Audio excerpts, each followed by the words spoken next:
Hey, thanks for tuning in. And I do hope you're doing well.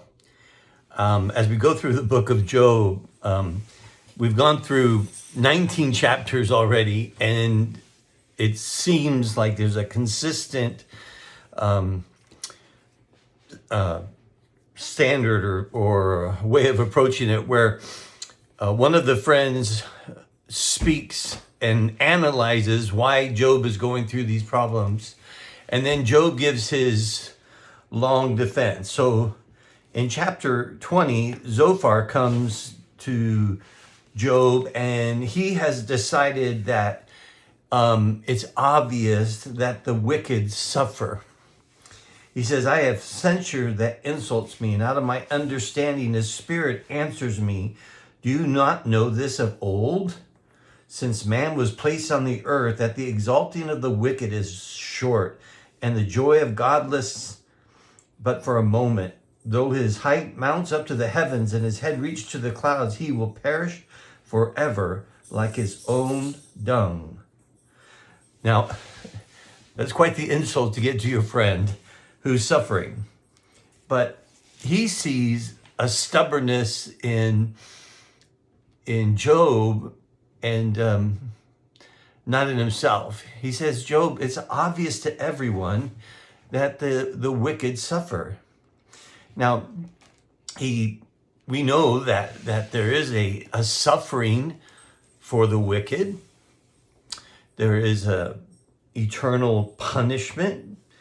And we know that there are pleasures in sin that are but for a season. But we also know that the righteous suffer, not without cause. So that God tells us in the scriptures very clearly that as disciples of Jesus Christ, those who are truly given over to him, they're going to have distresses and sufferings. And Paul makes it very clear that he has been through all of those things. And so, Zophar goes on and on about how this is so evident and everyone can see it, that he's going to find himself fighting against God. He ends his argument with this. This is the wicked man's portion from God, the heritage decreed from him by God. So he looks at Job, his loss of his family and the loss of his property, and he says it obviously has shown that God's hand has come in judgment against Job. Now, Job is going to reply with just the opposite. He said, the wicked do prosper. And I think we can look around and we think, well, there's a person who loves the Lord with all their heart and they're going through so much suffering. And look at this millionaire, billionaire who's cheating on his wife and, full of gluttony, and he has more money than he knows what to do with. But we realize that this is a short-term picture of the view of things, that we're looking at life through the eternal lens. And it struck me that this is the age-old argument from the very beginning. Satan came and he tempted Eve. He said, look at this tree of the knowledge of good and evil. And God has forbidden you to eat from it. And of course, we know how the story goes, that Eve saw the tree. She fell for the temptation. She saw that it was good. And she wanted to be like God. So all of us have this struggle with God being a God wannabe. And that's what's happening here. Job and his friends, God wannabes, knowing good and evil, being able to discern who's right and who's wrong, good and bad, never realizing that as followers of Christ, we should not enter into these kinds of arguments because we are people who eat from the tree of life. I think even theological arguments are futile.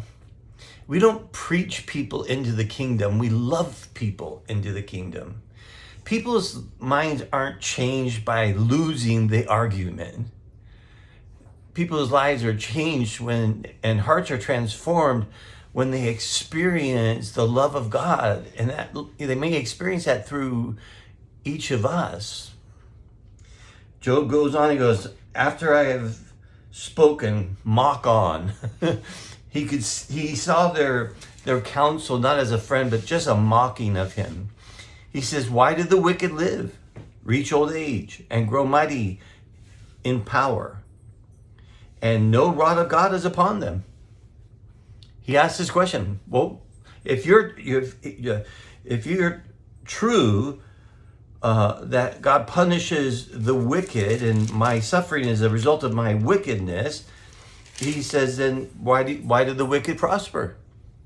You look out in the world, who prospers? Sometimes it's the most deceitful, most vile. He goes in verse 13 of chapter 21, he says, they spend their days in prosperity, and in peace they go down to Sheol.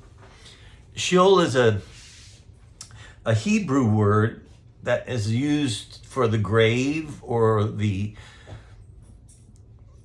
I don't think it's synonymous with hell, but it's the same idea that the Jewish people had the idea that there was a resting place waiting for the judgment of God, the unrighteous and the righteous. That story we read, I think, in the Gospel of Luke, where the rich man prospers and Lazarus.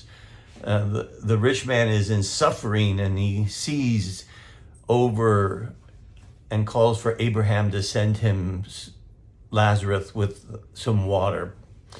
That kind of, I think, is the picture. He says, they say to God, depart from us. We do not desire the knowledge of your way. So obviously he's saying here, there are people who say, I don't want to follow God's way.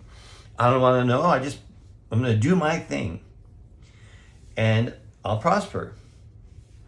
In verse 22, he says, will any teach God knowledge? Well, obviously, God is all-knowing.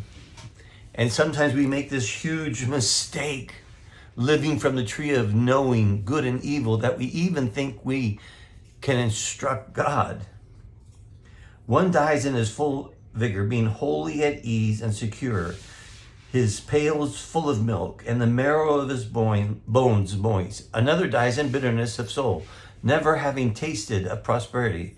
They lie down alike in the dust, and the worms cover them. Behold, I know your thoughts and your schemes to wrong me. So Job finds himself continually trying to defend himself, to defend his righteousness, his goodness. When he's accused of wickedness, he said, the wicked prosper, and we see it. He says in verse 34 of chapter 21, how then will you comfort me with empty nothings?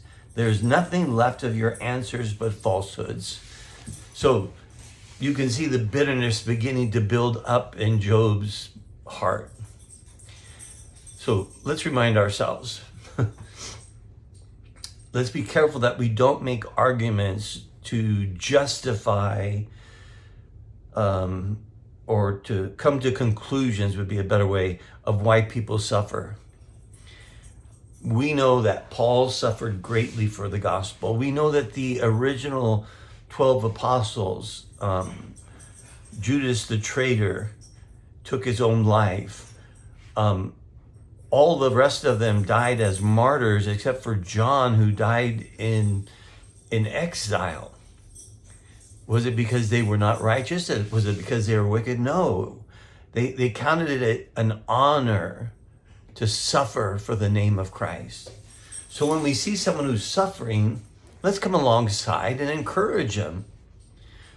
We don't have to have an answer. We don't even have to have words. We can sit with them. And let's set ourselves free from our desire to be godlike in knowing good and evil and defining it for everybody. I think we'll be better off. We'll be better comforters. And we won't get in the way of God's declarations about what is true. I'll leave it there. I hope you'll meditate on these things, and we'll see you soon. Have a great day.